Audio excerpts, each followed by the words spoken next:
So in this episode, we have Datin Nina Ismail Sabri. Welcome. Hi. So good to see you outside class. Yeah, so good to see you. So before we get started in this podcast episode, a very special podcast episode because we have a very special guest.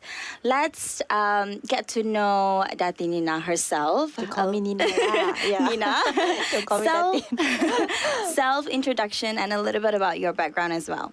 Okay, so my name is Nina. I am 35 years old. I own 2 businesses. But she does not look 35 years old. Thank you. I'm so happy to hear that. Thank you.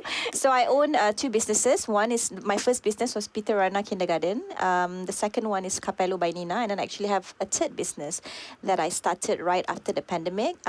It has no name. I just call it NS15 Ventures. NS15 Ventures. Yeah, so that is something that I'll explain later why I started that. Okay. And I'm also a very proud mother to Janelle. Of course. And a very proud wife to Jovian. Yes. So other than that, I'm just a mom, a wife who loves working. And running a business. Yeah, I love running a business. And of course, because these businesses are something that I'm super passionate about. Yeah, I agree. Like, I think passion is something that is a very important factor as an entrepreneur. Yeah. So talking about the passion behind starting Capello by Nina, which is a Muslim-friendly Women only. Women only. Salon, yeah. Sorry, Muslima-friendly. Yeah, Muslim-friendly for sure. Yeah. Women only And salon. Muslim-friendly, Yeah, Muslim-friendly. So, and also you have Peterana Kindergarten. Yes, And that's also- my number one baby. Oh, number one Yeah, baby. that's before Janelle came. So Peterana was my number one, and then I started Capello, and then Janelle came, so she became just the big baby that dominates everything. Yeah. Oh, that's so cute. Okay, so how did you start Peterana Kindergarten and how did you start Capello by Nina? Okay, so with Peterana, when I just got back from Australia, I was not doing much. I was doing freelance events at that time because my father told me, okay, you're back. You have a few months to enjoy yourself. My father is very realistic, where he feels like, okay, you've studied all your life. You get 3 months to decide what you want to do next. So within that 3 months, I was not doing anything. I was kind of bored. So I was doing events. That was when I actually met Jovian. Oh. So I did his first J-boxing in Shangri-La. This was in 2012.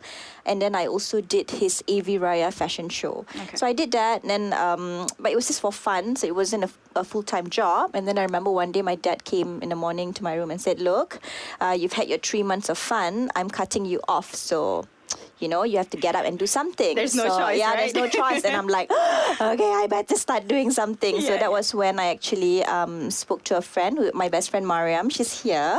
So I asked, because Mariam is a teacher. She's a lecturer. So she was teaching at that time for about a year. So we both actually, when we were in school, we used to volunteer for, so we joined Interact Club. So we used to go to orphanage and helped little children. So I feel that my passion is with children. So Mariam as well. So then we sat down, we talked, and we decided to start a kindergarten. Of course, for me, I'm more on the business and a day-to-day operation side. But Mariam she's of course an expert in terms of doing lesson plan, teaching. So she's more on that side.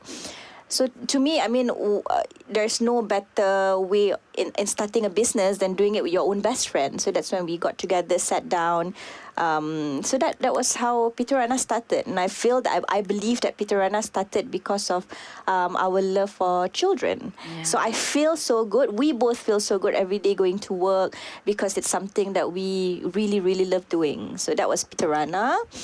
And then a year after that, it's so funny how Capello started was I actually went to a salon with my mom. So she asked for a private room and it was full. And she said, it's okay, I'll come another day. So if, for example, you come today and it's full, so you need to make an appointment. So I said, other than that, where else do you go to cut your hair? And she's like, there's not much choice for Malaysian who wears hijab in Malaysia. Oh, yeah. So you either get very, so there are a lot, but basically they're not proper salon. So you go to, for example, some clothing shop and they prepare a chair for you to just cut your hair.